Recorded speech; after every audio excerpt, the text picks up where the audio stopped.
We're along the Texas-Arkansas border for this roundtable that Arkansas Congressman Mike Ross is about to hold here in about an hour. He'll be talking with a lot of people from the healthcare community in his district. And he's also going to be holding a town hall meeting tomorrow. We're expecting upwards of 900 people to attend that town hall meeting. So it's going to be really interesting to watch. Mike Ross is, of course, a blue dog Democrat, one of those fiscally conservative Democrats. And he's actually the head of this group, the Blue Dog Democrats. He's one of the handful of them who stood up to House Democratic leaders in the House of Representatives right before recess began and said, hey, we're not going to let you move this health care reform bill out of a key committee until you give us some of the things we want. And Mike Ross and a few of these other blue dogs were able to get some concessions. For instance, shaving $100 billion off of the price tag. But maybe most important, Catherine, was getting a full House vote delayed until after the recess. That's why all of these members of the House of Representatives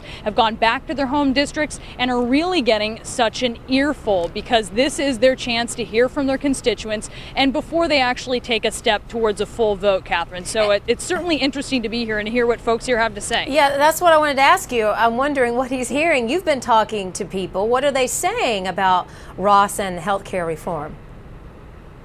It's really mixed reviews that we're hearing, and I think part of the reason you get that is because this is a really politically interesting place where party affiliation really takes a back seat. For instance, in 2008, this district, Arkansas's 4th congressional district, 58% of the voters voted for John McCain, not Barack Obama. So this is not President Obama country. But at the same time, Mike Ross, who, as we mentioned, is a Democrat, got 86% of the vote, and he ran unopposed. So it is a conservative area, and yet people here really are not afraid to speak their opinions, and they don't necessarily go along party lines. So some of the folks that we've spoken with, some of them have said that Mike Ross is a fence sitter, that he's really stuck between, he's finding himself sort of stuck between the more liberal people on his party and then some of what you hear Republicans saying, some of the critiques they have of this health care reform bill that Democrats are pushing. And we also heard from one man, Catherine, who is actually he supports Mike Ross and supports healthcare reform,